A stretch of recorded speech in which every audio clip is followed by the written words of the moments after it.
저는 이제 주식 투자하시는 분들, 특히 우리 한국 주식 투자계 그 시장에 있는 분들, 당연히 모든 분들이 다 읽으시면 좋다고 생각하고, 또 거기에 제가 그 주요 기업들도 한번 좀 담아봤어요. 기업들하고 ETF, 실제 투자하시는 분들한테 좀 많은 도움이 되리라 좀 생각하고 좀 집필을 해봤습니다.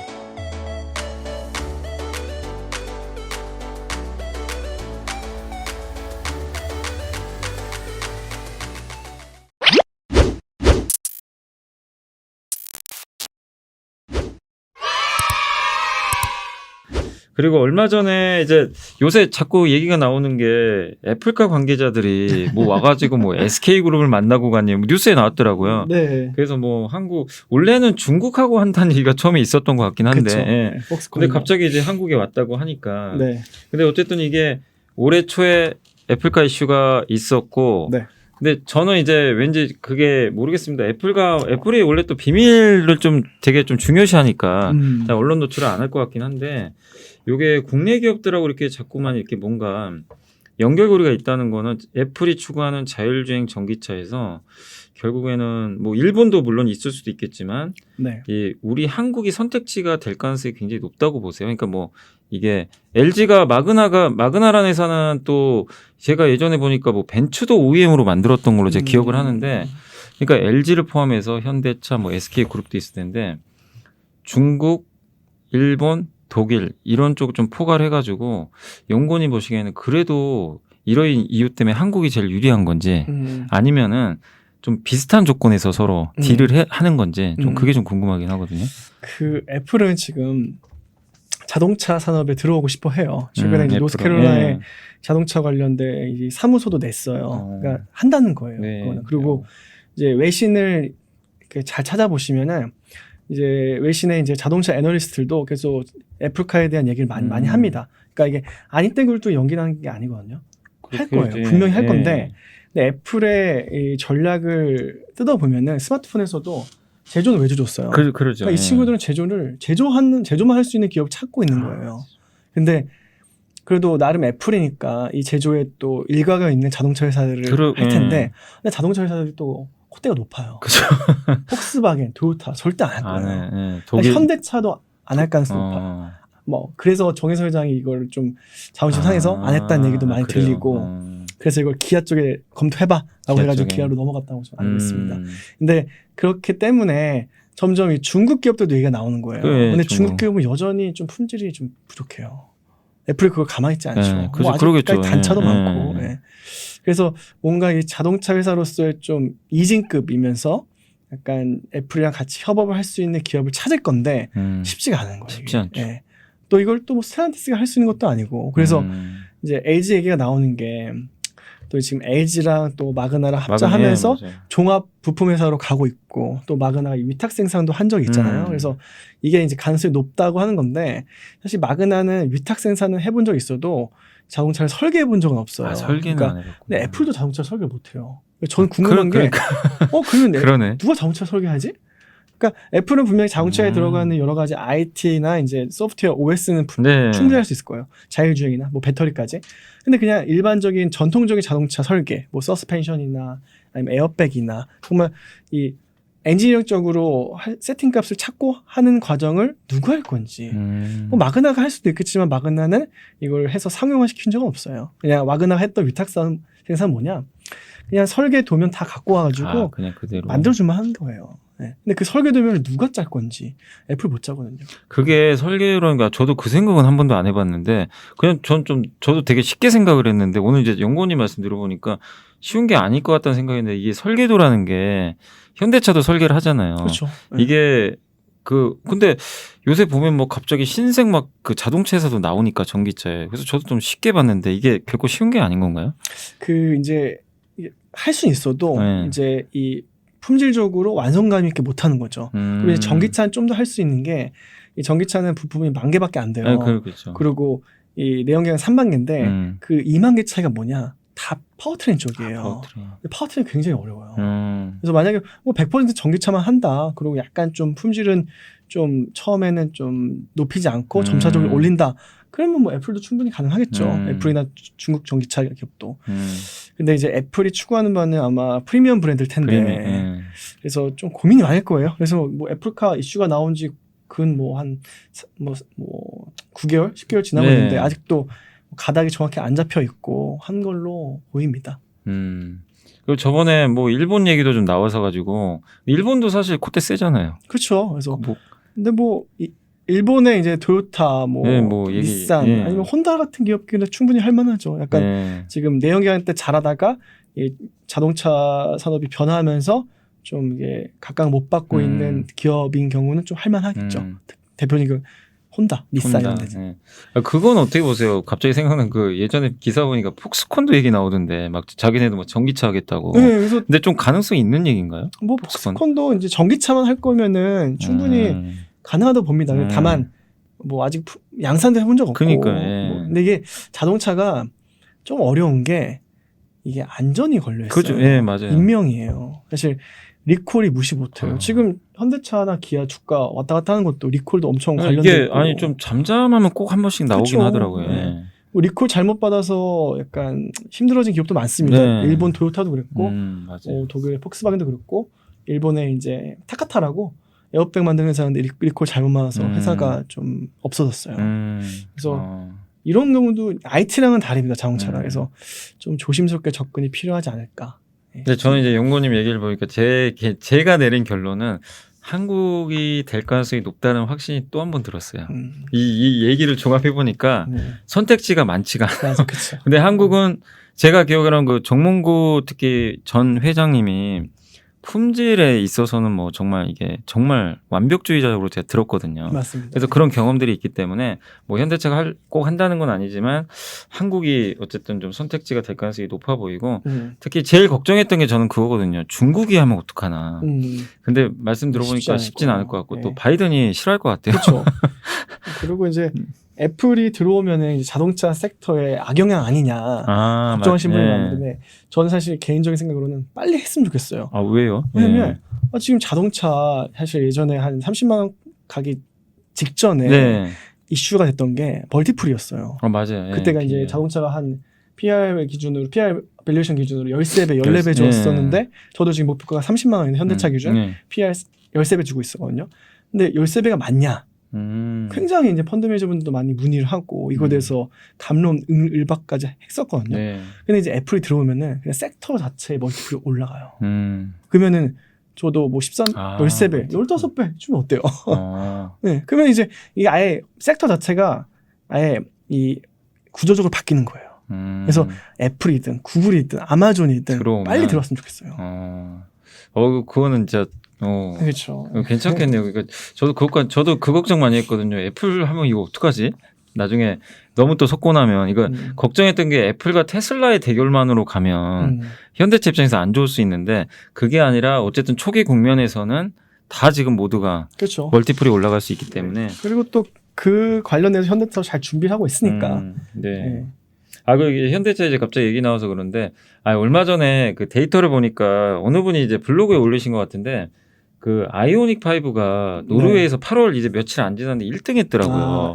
근데 그게 좀 의미가 있는 노르웨이가 제가 알기로는 전기차 제일 많이 비중이 높은 나라로 알고 있는데 항상 제가 옛날에도 몇 번 데이터를 봤는데 독일의 폭스바겐이 항상 1위였던 걸로 제 기억나는데 근데 어쨌든 아이오닉 5가 몇 대 안 되더라도 그건 좀 어떻게 보세요? 좀 굉장히 의미 있는 건지 어차피 작은 시장이니까 유럽 본토에서 잘해야 된다 이렇게 보시는 건지 좀 궁금해 하거든요. 우선 노르웨이, 덴마크 이런 쪽에 전기차를 많이 보급을 하려고 하고 있고 그리고 코나 EV 때부터 해가지고 노르웨이, 덴마크 쪽에서 많이 사주셨어요.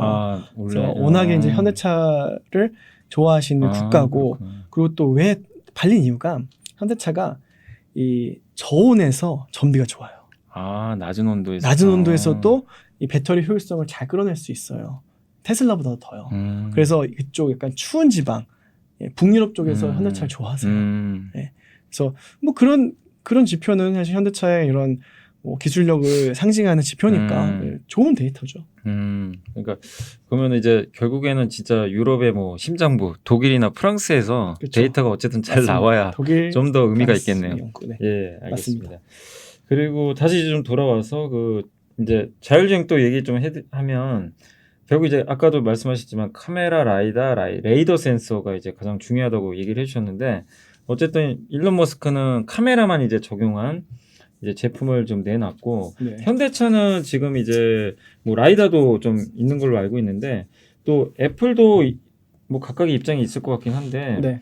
그 연구원님이 생각하시기에는 진짜 비용 면에서는 카메라가 우위니까 카메라만 가지고도 가능하다고 보시는 건지 아니면 그래도 이 세 개가 조화롭게 이루어져야 그래도 보다 완벽한 자율주행이 가능하다고 보시는 건지 어제 논란이 되게 심한데 그렇죠. 좀 어떻게 여기는 좀 보고 계시는 거예요? 그러니까 저는 이제 라이다가 필요하다는 입장이긴 한데 라이다가 근데 이제 테슬라의 이런 전략을 굉장히 존중을 해요.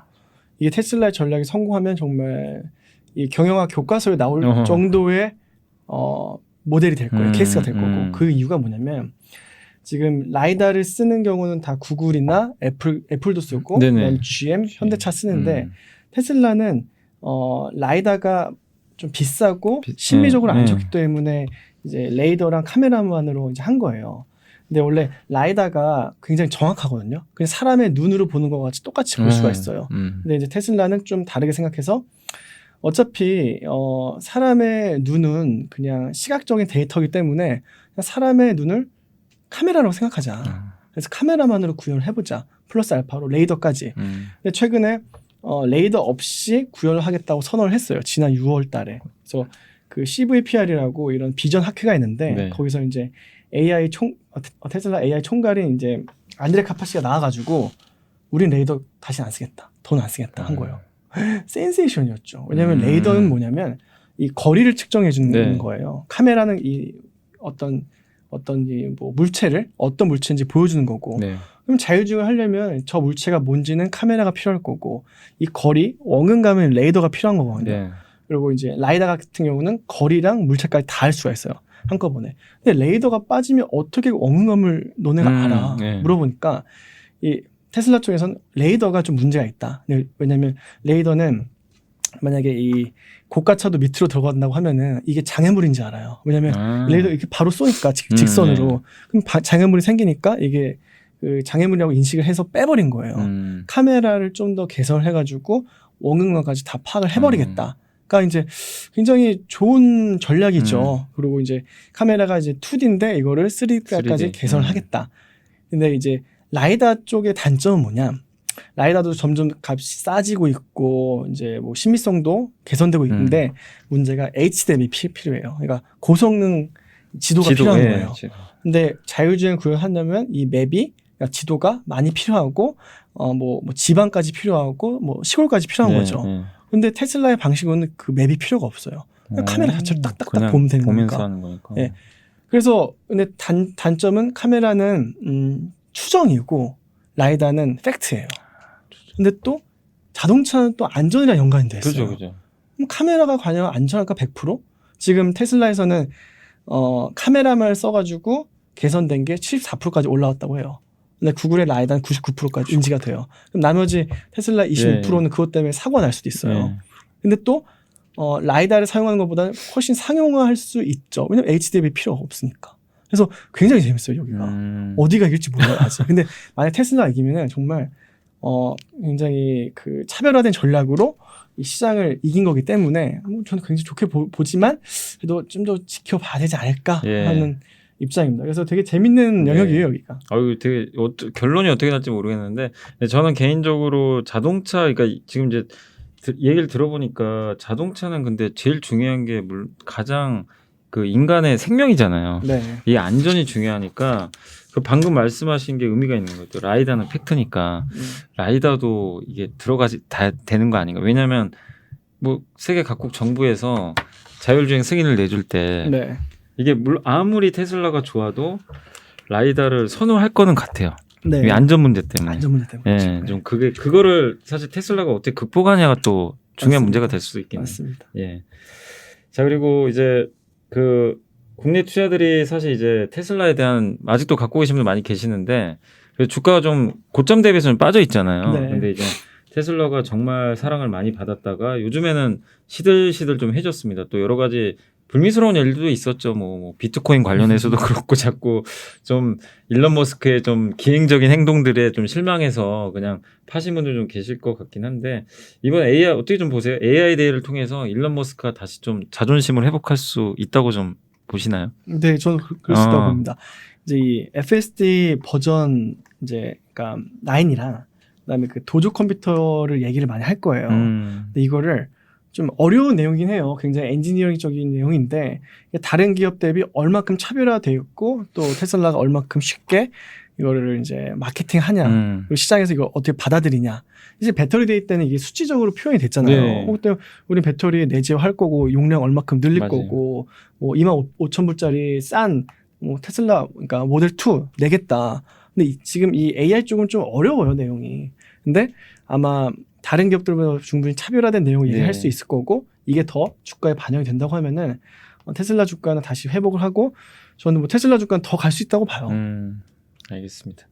이번 AI 데이 한번 기다려보겠습니다. 마지막으로 그 현대차하고 이제 기아가 그래도 이제 제가 저희가 촬영한 날 분위기는 좀 괜찮은데 최근에 좀 약간 시들시들했는데 근데 주가도 저평가된 것 같고 나름대로 모멘텀도 많은 것 같은데 근데 주가가 어쨌든 다시 한번 이제 1월달만큼은 아니더라도 점진적인 우상향이 나오려면 그 좀 조건들이 있을 거 아니에요. 좀 연구원이 보시는 좀 그런 레벨업의 좀 조건이 뭐라고 좀 생각을 하고 계세요? 우선은 지금 코로나19랑 반도체 공급 부족 현상이 다 회복이 안 됐어요. 아직은. 그러니까 과거 19년 대비 지금 생산 물량이 85%밖에 안 돼요. 근데 이게 100%가 되는 게 가장 중요하고 그래서 원래 100%에 가깝게 되는 게 하반기 될 줄 알았어요. 그래서 상반기 말에 막 모든 증권사들이 하반기 주도주로 자동차 많이 미셨어요. 네네네, 맞아요. 많은 분들도 자동차 좋아하시고 근데 지금 주가가 왜 이 모양이냐 지금 생각보다 이 반도체 공급 부족 현상이 완화된 속도가 좀 늦어요. 그러니까 이게 3분기면 다 될 줄 알았는데 4분기로 이연됐다고 생각하시면 돼요. 이 생산이 좀 안 올라오고 있고 그리고 3분기가 지금 생산할 수 있는 뭐 조업일수라고 하거든요. 네, 조업. 예, 그 8월 달이 휴가도 껴있고 9월 달 추석 때문에 평균 조업일수에 많이 못 미쳐요. 그러니까 생산할 수 있는 물리적인 시간도 안 되는 거예요. 그래서 뭐 기관 투자자분들도 야 그러면 3분기는 조금 생산 어렵겠네. 그러니까 과거 현대차가 정상적일 때는 이 생산보다 판매가 중요했어요. 네네. 왜냐면 생산은 정상적이고 판매가 안 됐으니까. 지금 만드는 족족 판매할 수 있는 환경이거든요. 그러니까 생산이 중요해요 지금. 판매는 당연히 중요한데 생산이 중요한데 이게 안 올라오고 있으니까 다들 걱정이신 거예요. 하반기부터 반도체 공급 부족이 완화가 된다고 했는데 생각보다 좀 느리네. 근데 어차피 이건 완화돼요. 그러겠죠. 그러니까 이게 3분기에 했던 게 4분기로 이연됐다고 생각하시면 돼요. 그래서 저도 이제 4분기부터는 또 이 생산 조업일수도 4분기 중에서 가장 최대예요. 최대. 그래서 4분기는 생산도 정상화, 판매도 잠재 수요로 인해서 폭발적인 수요. 네네. 그리고 연말에 또 판매 잘 됩니다. 그래서 4분기 좋아요. 그래서 최소한 20만 원 중반대까지 다시 갈 수 있어요. 이제 30만 원 가냐는 그때는 좀 멀티플 얘기긴 한데 그 그때 이제 뭐 여러 가지 전기차 점유율이라든가 아니면 테슬라가 AI 대 했는데 좀 현대차 준비하고 있는 데 있고 왜냐면 뭐 소프트웨어나 OS 쪽으로도 이게 이쪽으로도 이제 모멘텀이 좀 들어와야 되고 그런 게 좀 필요한 상황이에요. 그래서 최소한 20만 원 중후반까지 충분히 간다. 펀더멘탈론. 그러니까 일단 그 이제 정리를 한번 해보면 지금의 펀더멘탈로 뭐 당연히 실적 좋으니까 괜찮은데 여기서 이연됐던 이제 반도체 공급이 좀 돼주면 충분히 20만 원 중반까지도 가능한 데다가 근데 이제 한 단계 진짜 우리가 원하는 꿈의 숫자가 하나 좀 보이려면 이제 뭔가 신산업에서의 뭐가 좀 나와야 된다는 거죠. 맞습니다. 그거는 기대감을 갖고 한번 여러분들이 좀 지켜보시면 좀 좋을 것 같습니다. 오늘 이제 저는 좀 처음 뵀는데 말씀도 너무 좀 조리 있게 잘해주셔가지고 저는 제가 이게 하면서도 제가 몰랐던 내용을 알아서 저는 너무 좋았습니다. 이게 뭔가 또 정리도 되고 그래서 새로운 내용을 좀 어디서 좀 들을 수도 없었던 내용을 좀 들어서 좀 개인적으로 너무 좋았고요. 앞으로 좀 자주 나와주시면 감사할 것 같습니다. 네, 감사합니다. 네. 다음에 또 뵙도록 하겠습니다. 오늘 정말 감사합니다. 감사합니다. 네.